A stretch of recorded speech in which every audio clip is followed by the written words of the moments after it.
भक्ति योग का वर्णन है। तेषाम अहम समुद्धरता मृत्यु संसार सागरात खवामी नचरात्पाथ मया वेशित चेतसा। भगवान ने भक्ति योग का दूसरे साधन से परमात्मा प्राप्ति के एक ऐसा सरल उपाय बताया है कि भगवान कहते हैं कि जितने भी ज्ञानी मनुष्य हैं, तपस्या करने वाले हैं, वो अपनी साधना करके मेरे को प्राप्त करते हैं, परंतु निश्चित नहीं रहता कि वो प्राप्त कर ही लेंगे, क्योंकि ज्ञान की पंच प्रपाण की धारा परत खगेश लगे नहीं बार।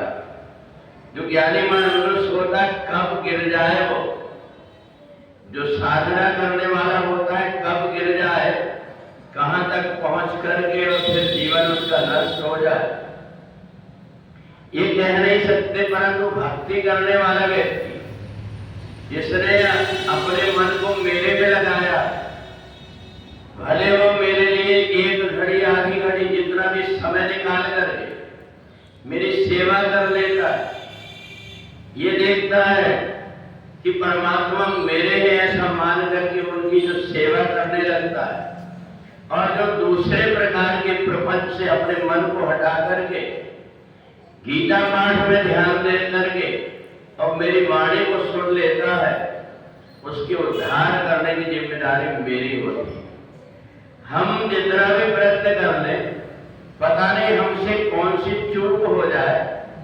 कर्म कांड करने वाला व्यक्ति कितना भी हवन करता हो, उससे कोई ना कोई चूक हो जाती, और चूक हो जाने से मंत्रों में अशुद्धि हो गई, पूजन सामग्री में कमी रह गई, अशुद्ध हो गया पूजन सामग्री, तो ही उसका फल नष्ट हो जाता है।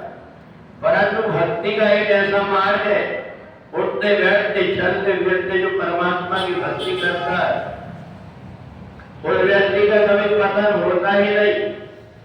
जो व्यक्ति साधना करता है, ज्ञान करता है, तपस्या करता है, वो परमात्मा को अपना मान करके और उनकी साधना उपासना करता है, उनके लिए कई प्रकार के कष्ट सहता है, व्रत करता है। ये उसका भाव होता है भक्त का कि परमात्मा मेरे।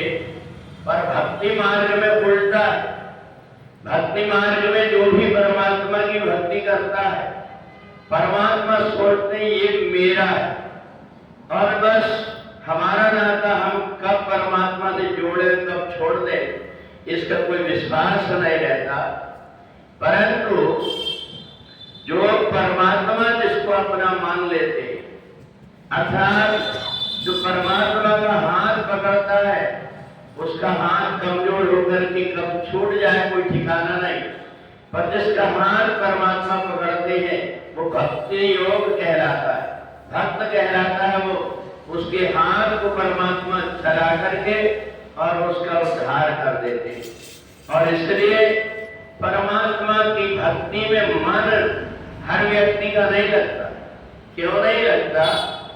क्योंकि व्यक्ति के अनेक जन्मों के पाप होते हैं, और उन पाप के कारण वो परमात्मा की भक्ति से कोई ना कोई बहाना ढूंढ करके और परमात्मा की भक्ति से दूर होते रहता है। परंतु यदि हमारे सिर के ऊपर पहले जन्म के कोई पाप है, तो उनको दूर करने का उपाय क्या करें? तो एक बार धर्मराज युधिष्ठिर ने भी भगवान श्री कृष्ण से पूछा था, हर व्यक्ति चाहता है कि मेरे जीवन में सुख आए, मेरा उद्धार हो जाए, परंतु ऐसा क्या कारण है जिसके कारण वो आपकी भक्ति नहीं कर पाता?